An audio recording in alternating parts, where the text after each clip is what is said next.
Hello, hello. I see a lot of folks joining us for today's webinar. Thank you so much for hopping on a few minutes early. Feel free to go ahead and say hi to folks in chat. Let us know where you're joining from. I'll go ahead first. My name is Laura. I'm going to be moderating today's webinar, and I'm joining from St. Louis.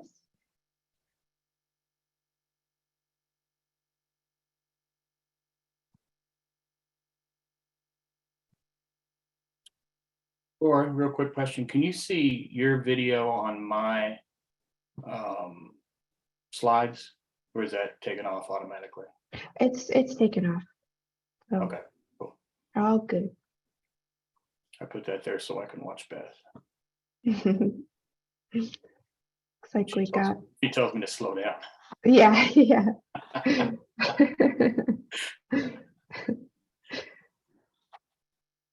Looks like we got folks joining from Amsterdam, Mumbai, Costa Rica, Tampa. Welcome, everybody. We're still a few minutes out, so feel free to get settled, get familiar with the Zoom controls, and just say hi to everybody in chat if you want to say hi. Oh, hi from Norway. Lovely. DC, Naples, Florida. Welcome, everybody. Welcome.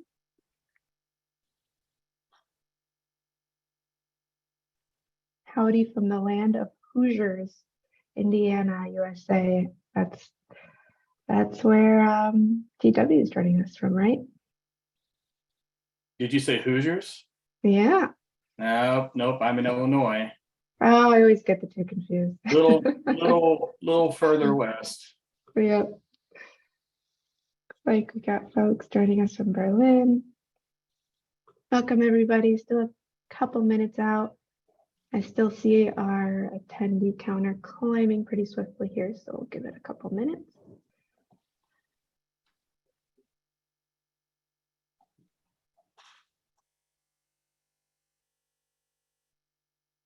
Folks, if you just joined us, some people are saying hi in the chat. Feel free to let us know where you're joining us from.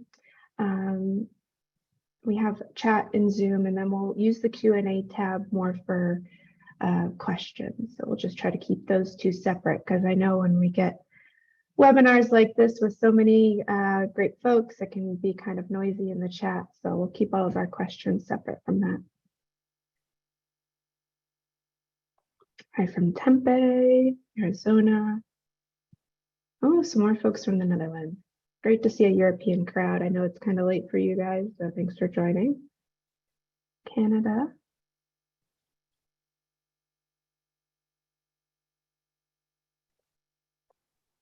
Hi from India. Hi from Baltimore. If you're just joining us, we're a minute out. We're just getting set up, letting folks get settled before we jump into some great content. Really excited for the second part of this series that we have today from our expert in residence and VP and Chief Architect, Greg Williams. So really excited.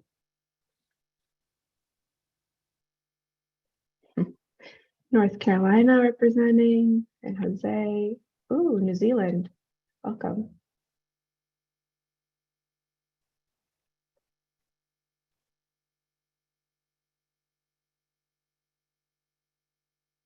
Okay, it is the top of the hour.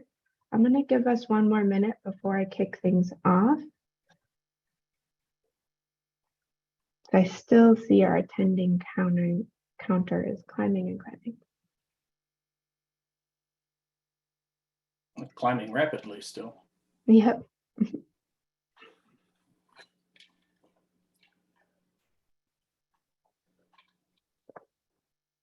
Someone is asking, are there captions available in a browser? Yes, I do have that link. I will go ahead and paste it into chat right now.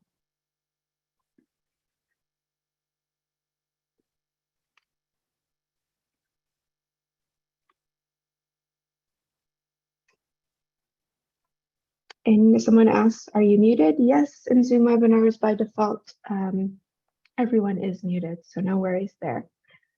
Okay, it's 1 minute after the hour. I think we can go ahead and start getting into housekeeping things before we kick stuff off. So welcome everybody. Thank you so much for joining today's webinar. My name is Laura. I help manage webinars here at DQ, and I'm going to moderate today's webinar as well as MC.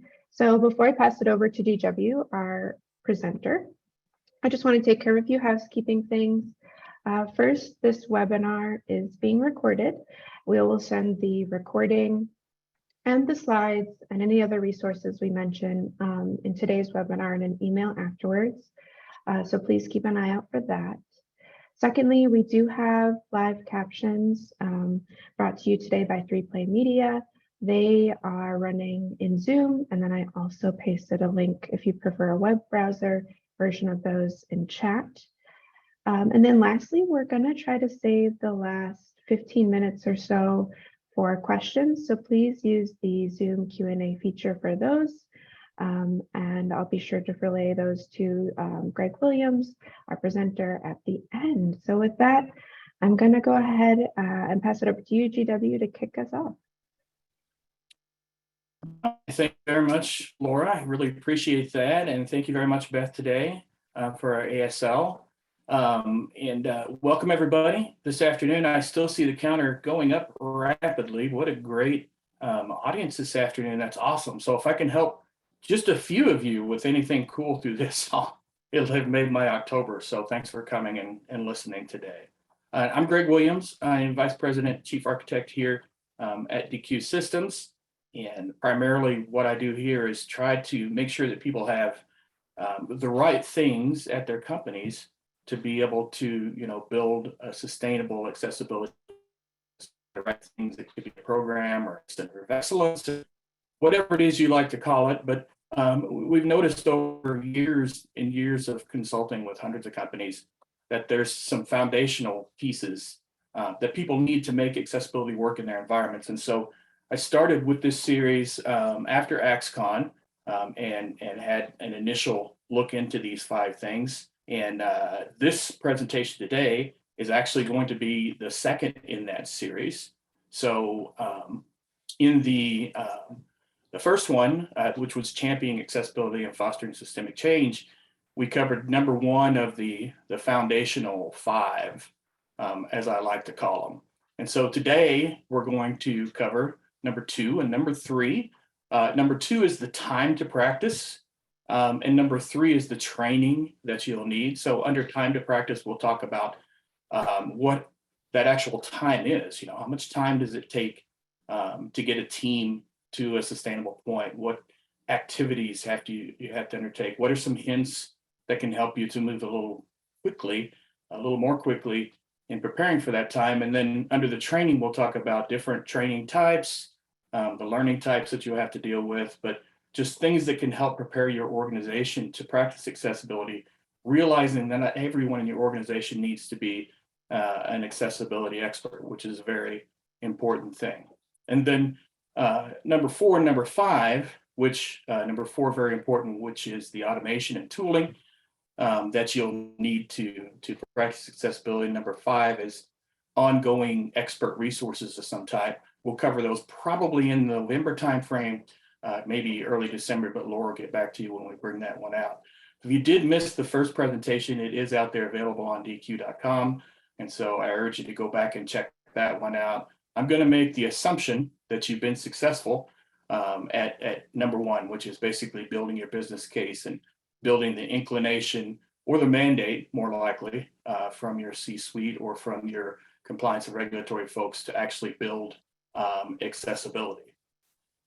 So talked a bit about that history, that foundational 5.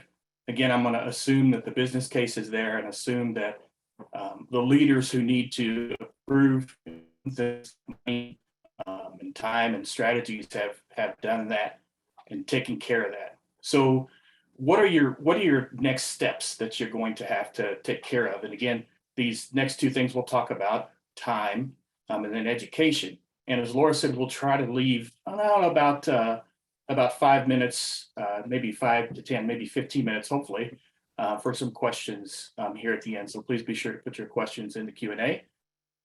Get to as many of those as we can, and then follow up with answers to some of the other ones afterwards. So let's talk about a little bit of history, and I just covered these in the intro, but just to make sure everybody's on the same page, these are the things that we see people and companies who are successfully practicing accessibility have in place to be able to do that. That inclination that we talked about, and then of course the time and knowledge today, and then automation and expert resources. And so we've covered the inclination to practice accessibility. Today we're going to focus on that time and also the knowledge. And then in the future, at the next presentation, we'll hit automation and tools and the things that you have to have from that perspective. And I'll just put a plug in here now and say, if you like the first presentation, or if you like this one and you go back, you definitely want to come to the third one, because we're going to talk about some real strategies. And my goal with these presentations is to really give you something to go away with and actually do. So not theory, not this would be nice, but actual things that I've seen people do that work, that'll give you a leg up on making some progress, and things that I've seen people do that didn't work, which will help you avoid those same type of pitfalls. But first, let's talk about the core of the capability. So what it's all going to boil down to, at least for these two topics today, which the first one, of course, I said was time. And then, too much time on my hands, certainly not too much time on your hands. It's an old Styx song. I really date myself with some of these references I used. I think in the first one I used the game show that had the whammy in it. So again, you could tell from the gray beard references. But that may give you something interesting to look up later. I think the people who tried the trivia part of the whammy did pretty good. They kind of knew where it came from and how you could get one and why you don't want to get one in digital accessibility. But from time specifically in what it takes to both prepare your teams as well as have your teams practice. And what I frequently see is, organizations will go from business case approved to an implementation. So they'll say, okay, your business case is approved. So we're going to hire these people. We're going to buy these tools. We're going to put these requirements out, and we're just going to take off, and it's going to work. And unfortunately, that's not the way it typically works. I've seen groups try it, but without the surrounding things like the education, very importantly, and changes to your planning process, whether you're using waterfall or whether you're using agile, you're going to get into a situation where the teams won't have enough time to focus on either the learning or the execution that's required for accessibility. So what are you going to spend time on when you begin, or what's part of your preparation? A very important part of the preparation, of course, is training. And this training is not just for designers and developers and QA. It's actually training for everyone. You're going to hear this several times through all of my presentations, but to get a good understanding of accessibility and how you need to make it work, you really have to understand disability, and you have to also understand assistive technology. And we need everyone to understand these concepts. The people who approve the money for it, the people who set aside the time, or somebody who's a product owner who maybe has to say, well, I'm going to not focus on many enhancements to my product at this point in time because I have to make sure it's accessible, because it will take time to do these things. Focusing on an agile team, you'll have to have stories and design that include accessibility.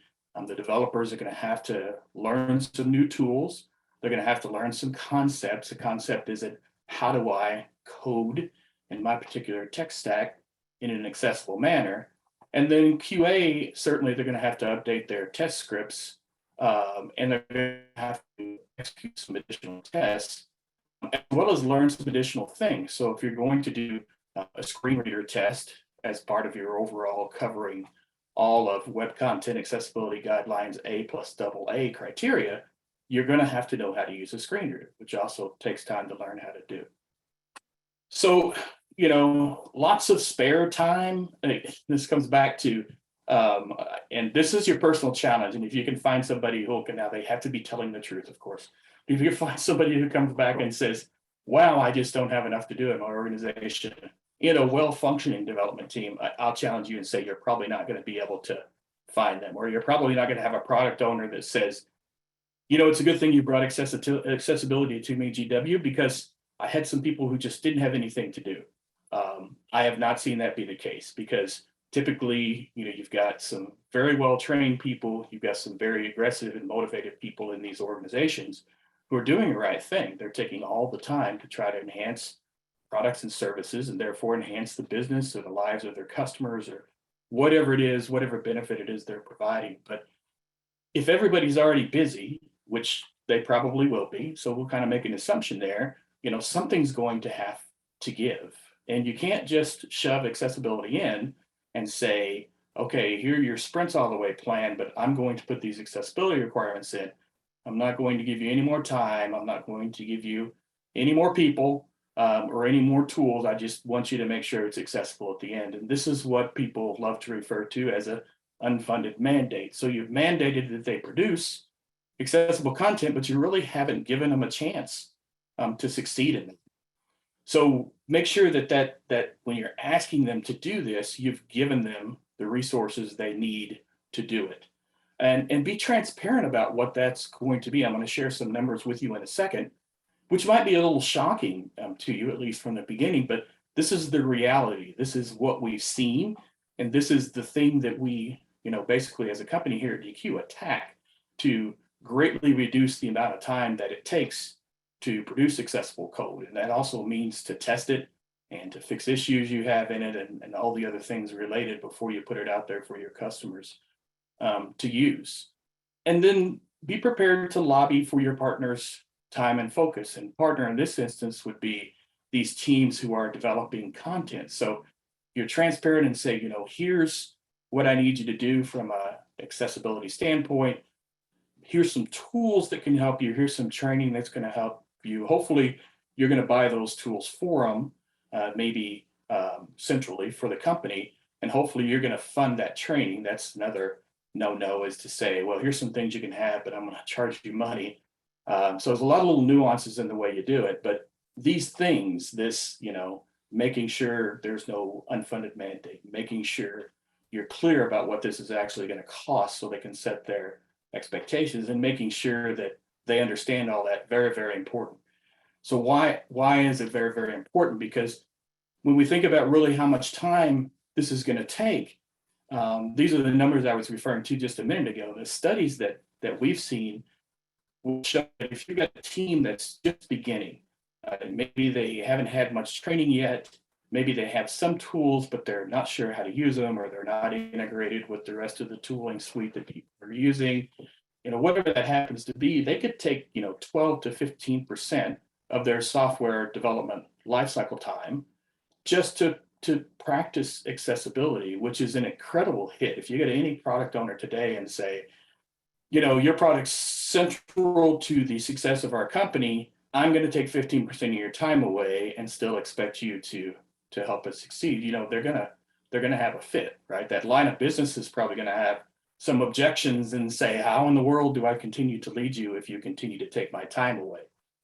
So by applying these things that I've talked about in the first presentation and this one, and then the third one coming up, we're going to start to mature and hone people's skills so that maybe we can get down to 8 to 11% of that time.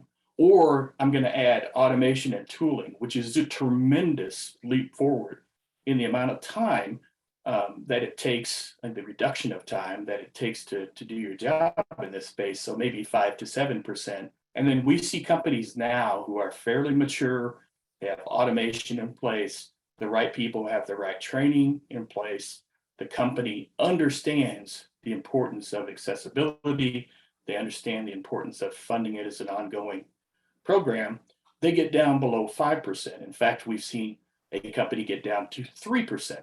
Now, why is it 3%? How do you get down there? And it's really because they're not making any accessibility defects in the first place. So a defect that you don't make, that you don't have to fix, that you don't have to deal with, somewhere later on, is one that basically costs you nothing. Will we ever get to zero? I don't think so. But think about automation now. Think about artificial intelligence. So most of you being here, you're probably familiar with Axe Core. rules engine. And so with the Axe Core rules engine that you can go out to GitHub and download, you can catch somewhere between 50 to 55% of your defects by volume that we normally see out in the environment. So, half or a little over half just by running some automated tools that takes a few seconds. If you look at something like intelligent guided testing, that's what we call it. Other people probably have different names for it, but a scenario where you need a little bit of assistance to determine whether there's a defect. So just some human interaction to answer some questions. Now we can get up to 80% or more. So 80% plus of these defects to be found can be found using automation or semi or most of the way automation. The reason I don't think it'll get down to zero is because, we still need to think about the assistive technology. So how do I automate screen reader testing? Will somebody figure that out someday? Maybe it would be great. But you're still going to have, some time in there, and you got to make sure that people understand that once we start practicing accessibility, it's something that just continues on. Very similar to security, very similar to privacy, very similar to performance.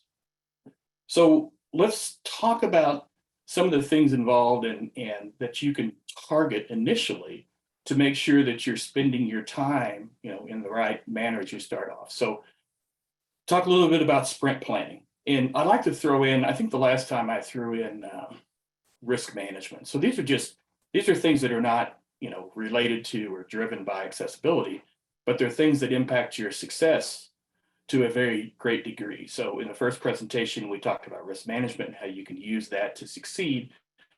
Let's talk about sprint planning a little bit and how that's going to help you succeed too. So it's really crucial once you start to build this plan that it's a solid plan and that it includes the accessibility requirements, the accessibility stories, the accessibility user cases within it. So, when you take off, you've got to understand, what's my sprint goal? Do I have backlog items that are ready? And when I say, do I have backlog items that are ready, what I mean is, do I have stories for functions that also include the accessibility features of that function? I defined the color palette? Have I defined the alt text? Have I defined the actual flow of information through the page or the form or whatever it might be? Then I can go and figure out, do I have people available to do it? Are they trained? Do my designers, do my developers, do my QA people, do they understand how to deal with the accessibility markup and the accessibility things, the requirements that they see? And then finally, what's the capacity of that team? Once you have these things nailed down, then you can start to think about the success of your sprint planning and some things that you've got to make sure that you don't miss in the entire process. So again, don't overestimate capacity. As you add accessibility requirements in for the first time for a team that may have just been trained and just starting, and they're not very familiar with the tools perhaps, or not familiar with the coding methodologies on how to meet the success criteria, it's possible they could need some more time. So don't overplan that sprint. Now, I say this in an era where all of us overplan every sprint, every single time. It seems like, but try not to do that, and try to make sure that product backlog is refined. Again, refined in a method that gives you what you need for the accessibility portions of it. Don't have your stories be too complex. Split those stories up. They get too big, they become a project unto their own. So, keep your functions smaller, add accessibility into each one. Don't have separate accessibility stories. I mean, that's one of the things we see a lot in terms of some things I'll talk about in a minute to do with personas and accessibility acceptance criteria. Make it an integral part of what you're doing. And then agree on your severity level definitions as prioritization of what you're going to do. So within accessibility stuff, especially if you're in, a situation where you have some content in production, you perhaps have some defects that come in there, and you're coming back and you're pulling out of a backlog that's dealing with defects, make sure that the accessibility defects aren't missed. If you've got, a critical or a high defect or something that's going to interact with people's ability to use the content, if they're using assistive tech or if they're using the content in a different way than you expect, make sure you're pulling those up into these sprints as well, so we don't leave those situations out there where people simply can't use the content that you've produced. And then at this point, we get past the planning. We'll step into really the first portion, which is going to be design. So the design fundamentals, and there, I'm going to say this again. I've heard if you say things, 3 or 4 times throughout a presentation or an interview, that people tend to get it. But the real challenge of designing these products is, again, to understand disability. If you don't understand disability to some degree, it's very hard to visualize, especially in design, how people, again, just doing something different, maybe not using a mouse, but using a keyboard, or not being able to see the screen and listening to it. Whatever it happens to be, you've got to make sure you understand that, and then understand the assistive technology and what that technology needs to be successful for the person using it. So again, understand those things, understand how they apply to your digital content is going to help you immensely when you're trying to understand and create your designs. Now, there are some other tools with the design that are certainly going to help you as well. So the designers among the people that are here today will certainly recognize these, but the first one I wanted to talk about was the design personas, right? You can use these personas to help fill in the gaps. And for those of you who aren't in design, so what is a persona? And you've got the definition here. I'm not going to read it to you. Well, I guess I will go ahead and read it to you. So personas are fictional characters. So you've made up these personas or people, and they're the different user types that are going to use your product or your website or your brand, however they're going to interact with you. And so when you create these personas, you're going to help that designer to understand the needs, experiences, behaviors, and goals. And so when you look at these couple of examples of personas that I'm going to show you in a minute, you'll see what I mean by that. So a persona could be me, right? And what do I want to do? Well, I'm interested in learning some content through a YouTube video. And so part of my persona as well is that at one point in my life, I ended up having an accident and losing a major portion of my hearing. And so what would that persona include? So if I can't necessarily hear, or in a complex situation where there's a lot of background noises and things like that, then I can't necessarily pick out the important parts of it, I'm probably going to need some closed captions. I'm probably going to need some transcripts, something that helps me really get the understanding of what you're trying to explain to me. And so through these personas, you can layer in the disability, and then perhaps layer in what I'm going to use, which in this case is closed captions, which basically I turn closed captions on everything that I watch now. Because if I don't, I'm only going to catch about 30% of it, which means my chance of using your content to learn something or just for entertainment is probably not going to be a very high percentage of success there. So thinking about those design personas and what they can look like, there's tons of different places you can get these. If you just type persona into Google or your favorite search engine, you're going to get many links. As always, skip the ones that say that they're sponsored because somebody's paid to. That is me. That's the most important content. It just means that I usually skip those and go down to maybe, in this case, some EDU or a big company that's involved with design. But there's this knowledge of, say, do, think, feel. And for this particular one, this is an informal caregiver. And some things that they say is that, I'm very stressed out. I can't take a break, or it's better for mom to stay in, her own home. She's taking care of her mother. For things she does, she works as well as a caregiver. So she's in the office 4 days a week.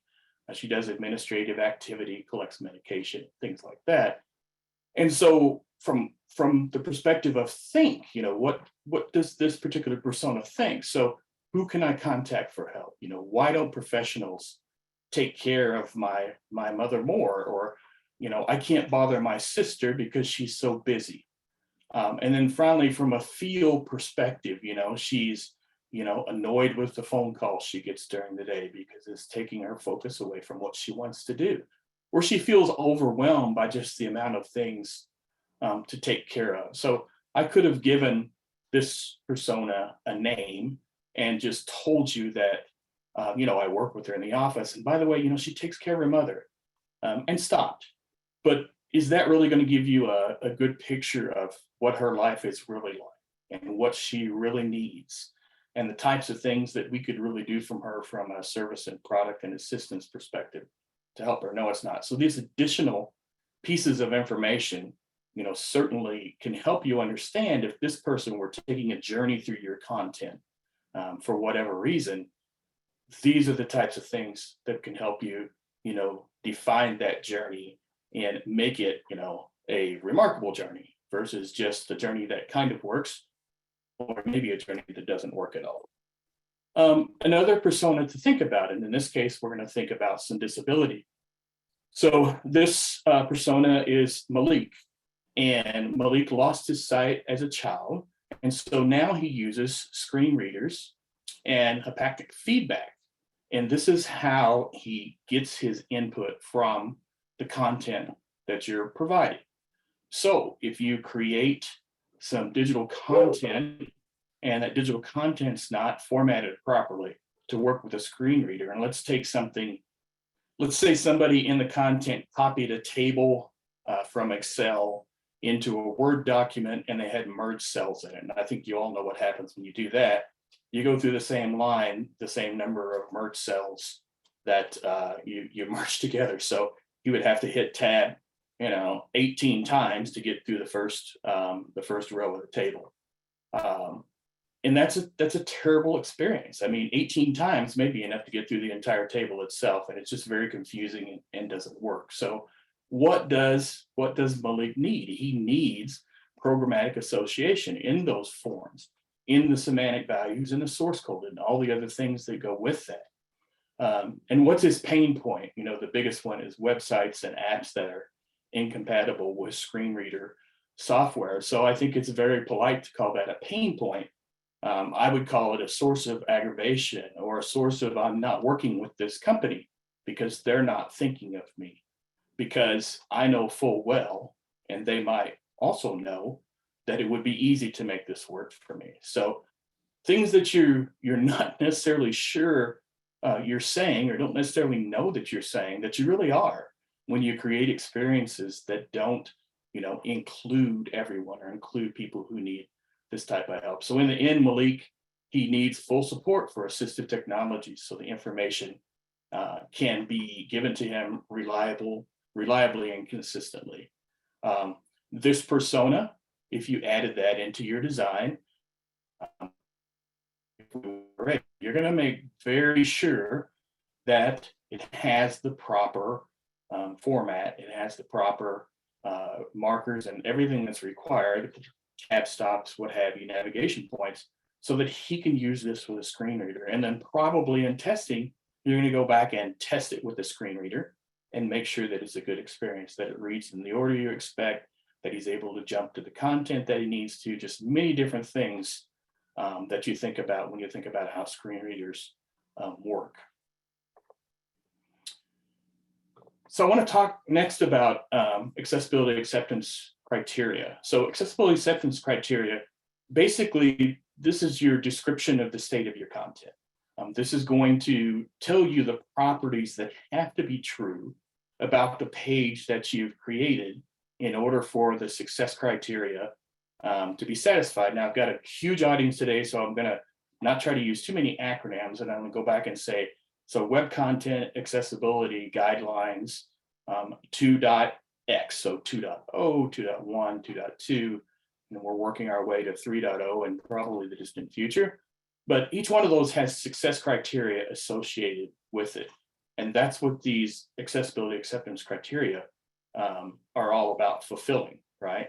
Now, this first one, the 1.1.1, this is a reference to the success criteria, but the sentence itself is pretty simple, right? All non-text content that's presented to the user has to have a text alternative that serves the equivalent purpose.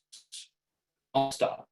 And don't add a lot more to that. So if you've got an image and the image's intent is to inform you of the 800 call-in number for your company, then your alt text should have the 800 call-in number for your company.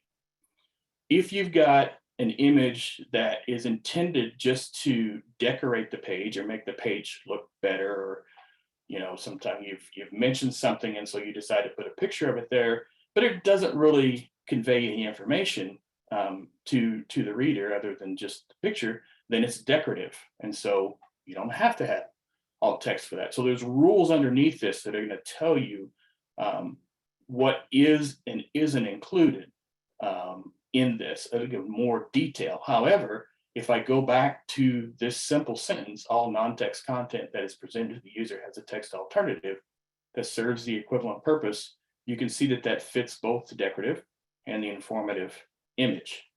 So when you're writing these, or when you're accessing them, right, because there are libraries out there for you to look at as well, don't use the negative action words saying, it doesn't, or it should not, or avoid. And then don't use brackets or quotes in the testable statements and things like that. There's all kinds of ways that you can kind of mess these statements up to either do less or more than you need to. And that's why I encourage you to look at WCAG, look at the accessibility acceptance criteria, and understand those very clearly. Now, are those the end all be all of everything that you'll want to do? Maybe not. Web content accessibility guidelines, right? Remember the word guidelines, not the rule. So there may be things you want to add on top of this for your customers based on the content, the way you create the content, or how you expect the customer or the prospective customer to interact with it. So finally, coming down to the design strategy, again, two schools of thought for this design strategy. And when I say two schools of thought, I'm talking about just the first two here. And there's a debate, and I did go out and look to see, in this debate, who's winning, and basically nobody's winning. But the first one is to layer your disability into your existing business personas. And the second one is to create standalone disability personas. There are, positives and negatives to each one of those. But I will say if you are doing either one, I'm very happy that you have disability included in the needs of the person that you're writing the user stories for. So don't know where we'll end up with this one. I think there's time and a place for both of those. So those are your schools of thought for your business or for your personas. And then once you've done that, use that accessibility acceptance criteria and make sure that you're meeting the intent of what it says. I mean, you don't have to go beyond it, but you do have to meet it. If it says that your image is conveying some type of meaning, alt text has to reflect that meaning. But in the end, thinking about personas, thinking about accessibility acceptance criteria, but really, and here's the big one, including people with disabilities in your design process. And I guess I could just repeat that 4 times. With all these things that we do, we're never really going to understand this without including the people who use these functions. So as you build your program and you think about ways to design, you think about ways to test, you think about user experience testing, critical to use people. You'll never get as good a result as you would by including a person with a disability. So I probably should add that as a number 4 here. In fact, I might go back and do that. But this strategy of moving all the way back to your concept or your design, which we call that shifting left, now you've shifted all the way left. And I like to refer to that as born accessible. So if the very first concept of your product or service or digital content, includes requirements for people with disabilities, and the accessibility, it is indeed born accessible. Let's talk about education for a minute. So I'm moving on from time and I'm moving into education. So Again, the main things to think about with time is, realize it's going to take some, be open, clear, and transparent that this is not magic that's going to happen. And plan those things in and use the things that are available to you to help streamline that time, right? Use the personas to help streamline design. Use your acceptance criteria. Involve people with disabilities. And there's probably a list of 10 or 12 different things you can do to make your design process very, very efficient and effective. So do that. And over time, you'll begin to minimize that time that it takes. But let's talk about education for a second and what's going to be required there. And as I said before, excuse me, everybody's going to need some type of education. So to properly practice accessibility in your organization, each role in your digital content development is going to need something specific. And it's really all the people. I've listed a few. So your executive sponsor from a funding and money and time perspective, your product owner, so they understand how accessibility, fits within their product, your scrum master, so they understand how to plan, what are point values associated with accessibility and other things.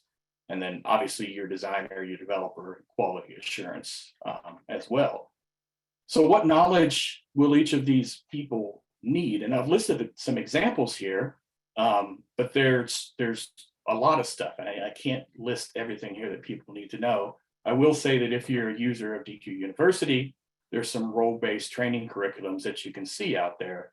But I'm kind of in the school of, the more you know, the better off it is, except I don't expect everyone to become an expert on all parts of it. The experts on all parts of this should really exist in your centralized accessibility team, or your center of excellence, again, whatever you want to call it, or perhaps you're using a company, using DQ or a company like that for that expertise. But for the executive sponsor, the benefits and the costs. What's the benefit to accessibility? How much is it going to cost me? That's what these people are trained to ask. So when they talk about the benefits, you say, well, I can increase your market share, I can decrease your operational costs, I can mitigate your risk, and I can make everybody happy by being inclusive, right?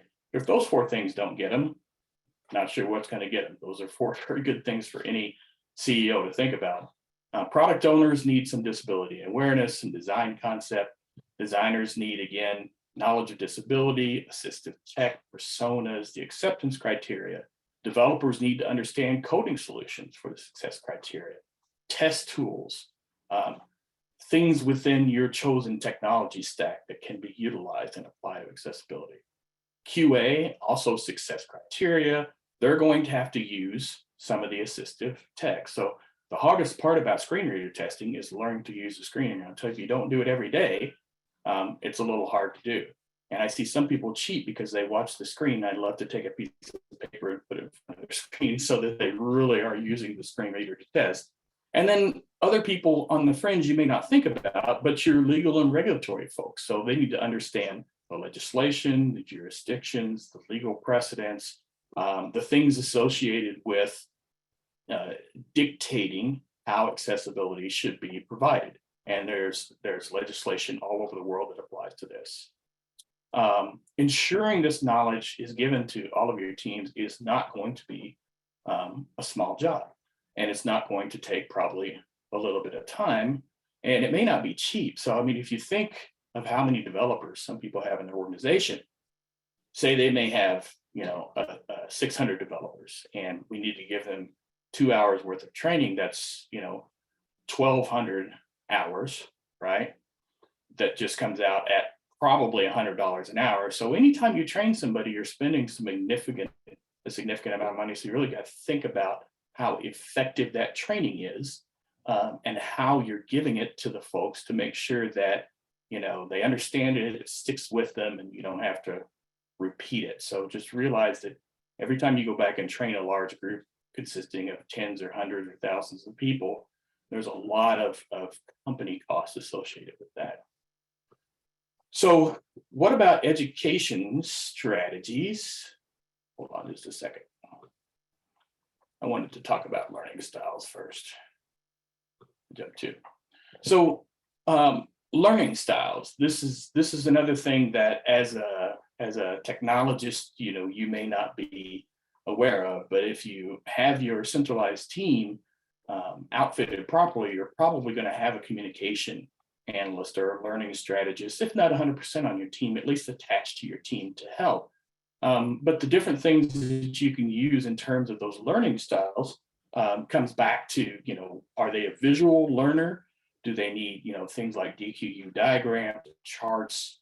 Are they an oral learner? Do they need instructor-led training, instructor-led boot camps? Do they like the classroom atmosphere? What about reading and writing learning? So do we have DQ University courses, university online courses, job aids, different things of that type, or kinesthetic learning, which means learning by doing. And these are things that DQ has embraced across the board. And so when you're thinking about your educational,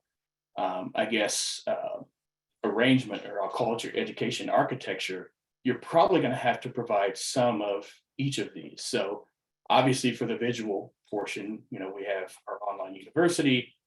Oral, we have instructor-led training, which you can do that, and your centralized accessibility people can do that as well. Reading and writing, so there's all kinds of different courseware out there. We have some, you can get some from universities.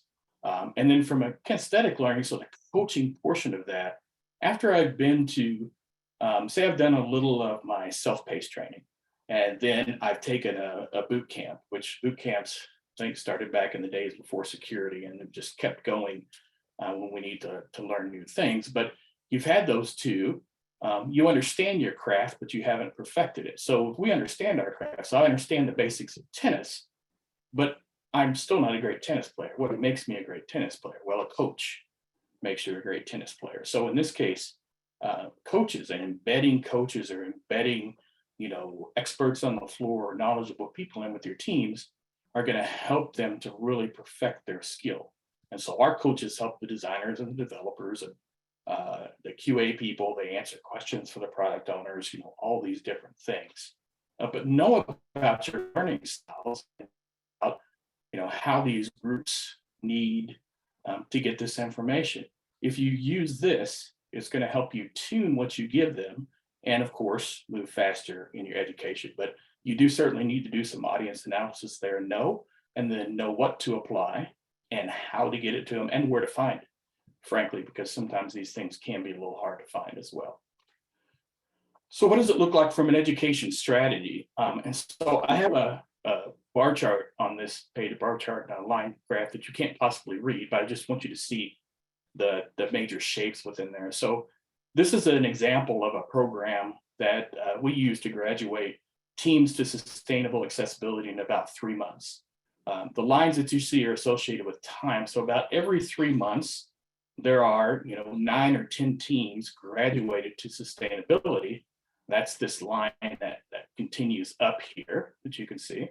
And then this is the team that's been assembled to help them do that. So we've got a neighborhood coach, which is kind of like a help desk or somebody available on call.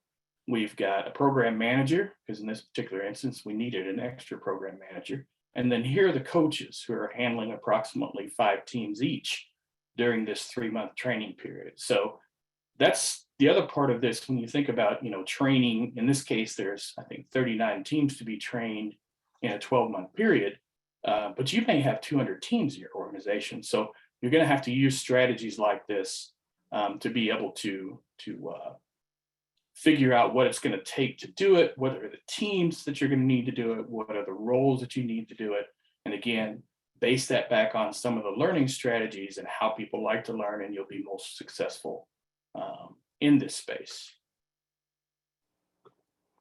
So in the end, and this is something that I have to actually point out, is that you're gonna have churn in your organization, and some have higher churn than others, especially organizations that use maybe contract employees. That as people join and leave your organization, or they're promoted to a new job, or they switch teams, there's some key places where you need to make sure that this education is showing up. So you should certainly have this in your onboarding materials. You should ensure that it's covered in your role-specific training, as you're training new developers on the way they operate your environment.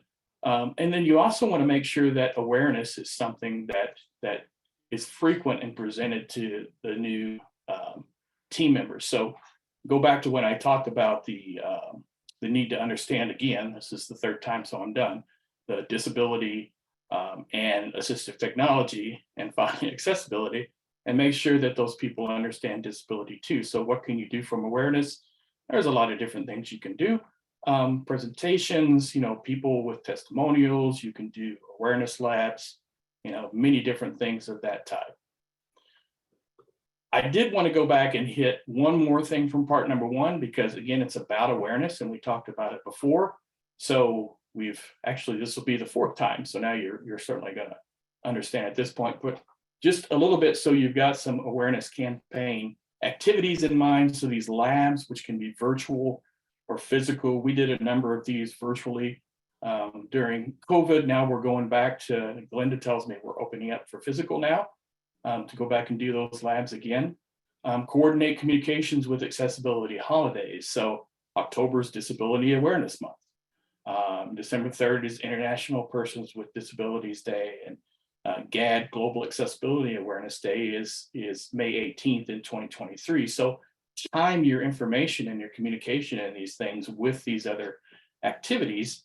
And the cool thing about that is while your company is learning, many other companies and groups will be learning at the same time. But really having an ongoing, very strong or robust communication plan is what's going to drive this. And you'll just need to, in the beginning of your program, be very diligent about this. But as I said, new people join, people are learning new things, they're moving up, taking different jobs. You're just going to have to periodically continue to do this as well, so that people understand when you ask them about their accessibility requirements or their accessibility testing or their success or defects in production, they understand why it's so important. And that's going to wrap up the material that I have for you today. Remember, this was on number 2, which was time, and number 3, which is education. There's some more coming.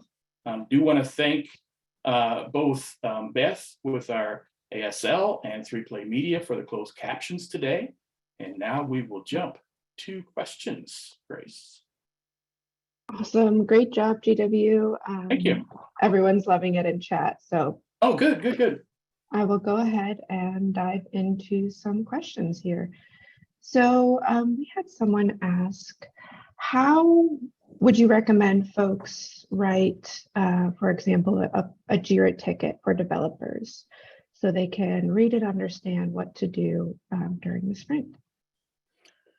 That's a great question. So JIRA tickets, several different things. So let's first think about how we found the defect, right? So if you found the defect through testing, especially with JIRA, and we've had companies that have developed integration between some of the DQ tools, and I'm sure some of our competitors as well, to put those things within JIRA. But probably the biggest key there is to deduplicate those tickets as you put them in. So if you have tickets that are all related to a single issue, please don't open your developers 1,000 tickets on a color contrast issue that's in a template where they could fix one time, right? Remember, once you've opened these things, somebody's going to have to deal with them.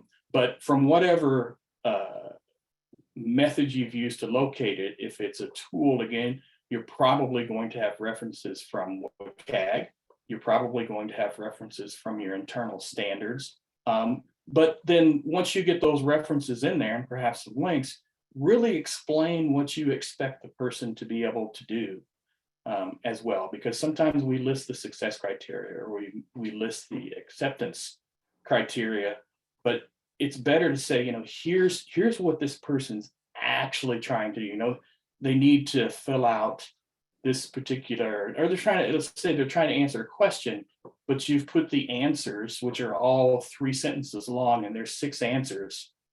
You've listed 3 sentences worth of answers, there's 6 answers, and by the time I've read number 18, I have no idea what number 1 is because I'm listening to them on the screen, right? So put some real straight up English basic language in there to explain what the issue is, but also give them reference to, again, that success criteria that you're calling this under, so they can do some quick Google searches and then look on the web, or look in internal, or look in the testing tools that they have.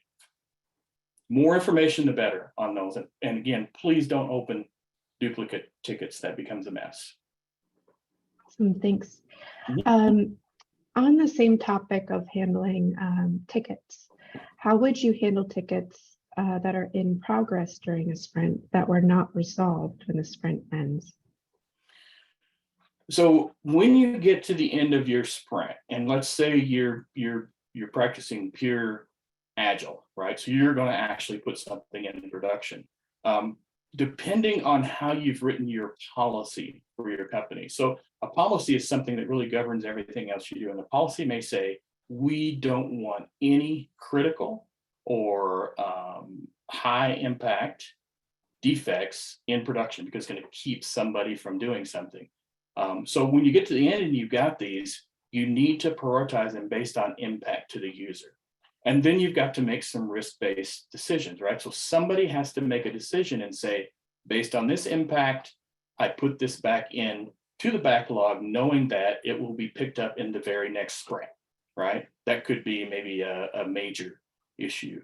Or sometimes you're going to get to the point where you may have a critical, you may be blocked from going to production.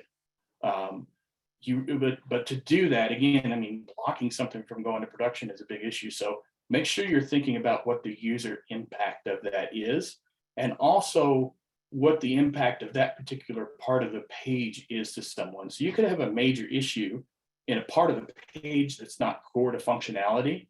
That would be okay to leave for 2 weeks until you get it fixed.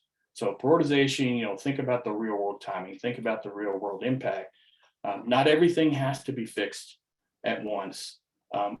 Don't go into a situation where you're stopping production for every single accessibility defect, or you will have a revolt on your hands, because you've got to give these teams time to practice and get better. They'll get better, I promise, and create less of these, but you can't just shut everything off all of a sudden the first time you run through a sprint with accessibility needs.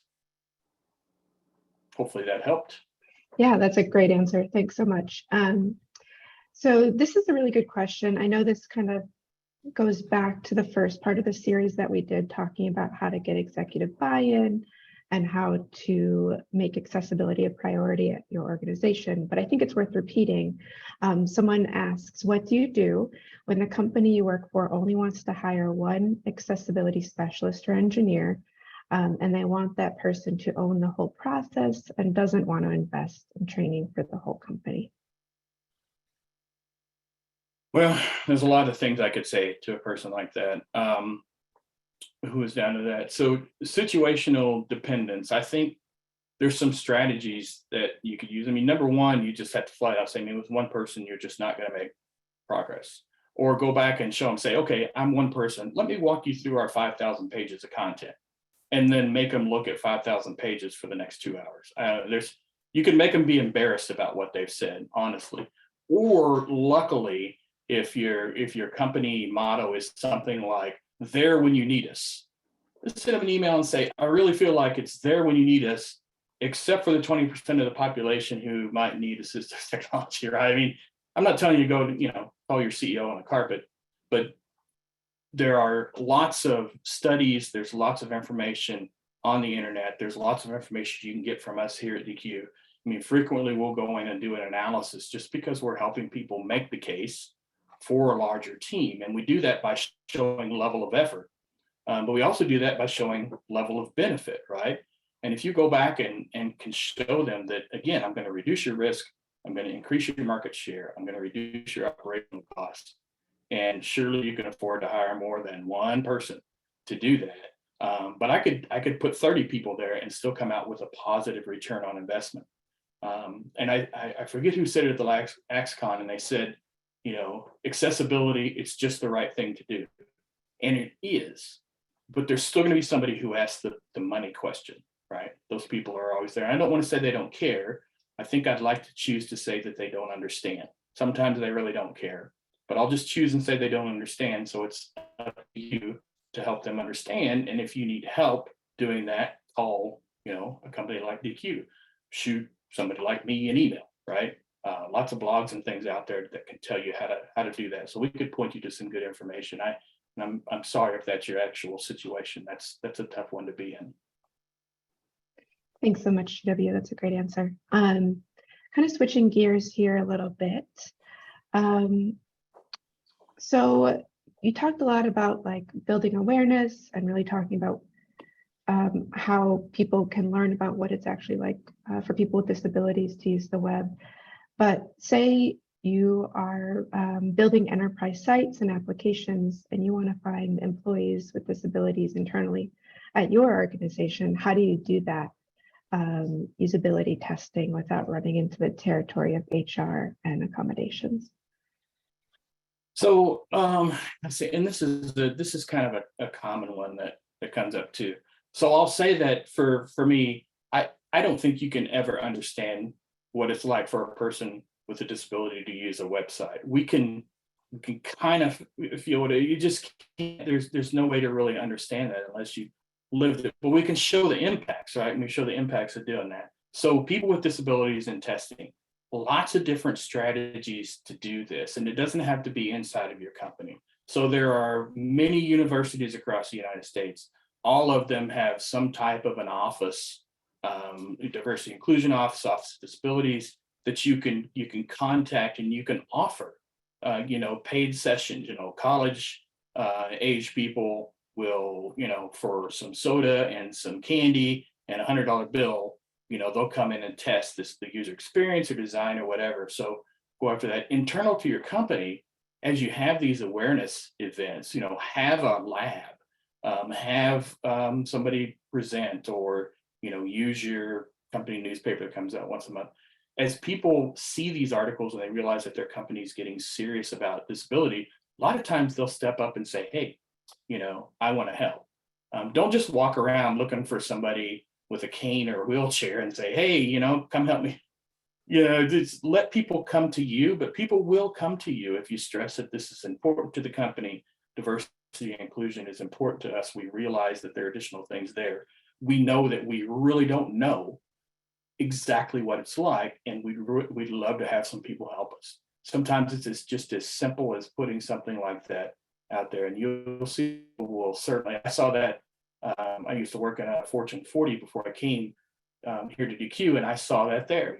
People, as we began to get serious about it, volunteered to come and help. Some of them joined the central accessibility team. So they're there. Use the strategy of the universities. There may be some other things, Grace, we can. I know Glenda Sims. If you guys don't know Glenda, she's our chief information accessibility officer. She's got a lot of different strategies for finding people to come and help you do these things.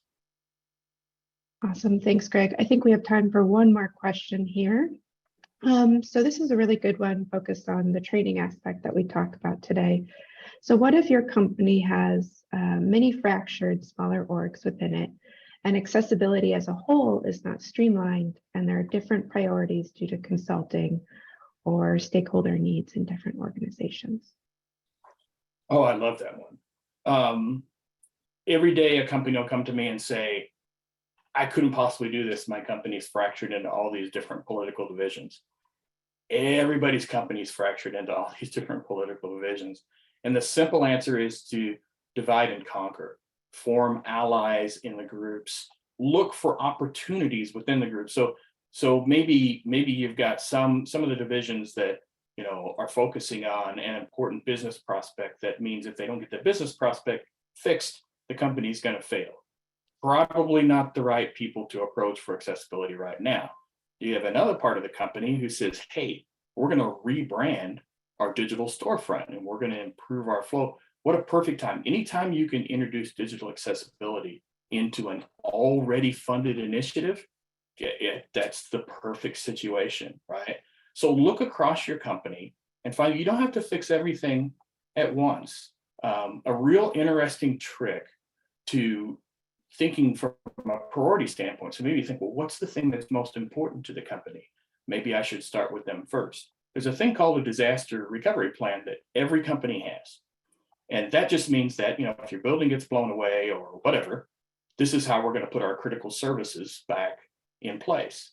And the critical services, by the way, are already ranked. Everybody's already agreed to it. The CEO's already signed off on it. So you can just go pull that the disaster recovery plan and look right there and say, well, maybe these are the ones I should start with. But divide and conquer, make it so easy for the people that you're working with, do all the right things we've talked about here, that they will go and tell other areas of the company that, hey, this wasn't hard at all. You know, Laura made it easy. She gave us the right training. She gave us the right tools. She made sure that we had the time to do it. And she made sure that I understood how, as a simple developer in the company, I could positively impact some 20% of the population by making sure the screen reader would work with what I'm doing, right? I mean, I rarely see people, when they really understand the difference they can make, say, well, I don't want to make that difference. Almost always they say, that's awesome. I'll do that, right? So another tough situation, but I think every single company I've worked with has the same. Every single company over a certain size has had, you know, the same problem. They're all trying to make your company succeed. Don't dip into areas that are already having a lot of trouble, because you're just going to add to their pain, right? Never try to add to somebody's pain. Awesome. Thanks, GW. Super great answer and really fabulous presentation. Folks really loved it in chat. I just want to quickly remind folks that we will send the slides and recording out to everyone by email, so keep an eye out for those. And with that, I hope everyone has a great rest of their day. Laura, can I say one more quick thing? Go for it. So I've been doing webinars for 2.5 years, and looking at my screen and my little camera and saying, GW is actually going to be at Ally TO and enabling later this month in person. So I would love to meet some of you. If you're going to be at either one of those conferences, I'll be presenting at both of them. Would love to see some of you in person. So make sure you look me up. They finally decided to let me out of my cage, and I may go a little nuts. So be there to see it. Awesome. Yes, definitely connect with GW. He's one of our great experts. And I hope everybody sees him in person, or if not, meet us at the next webinar, and have a great rest of your day. Take care. Thank you, everybody. Bye-bye.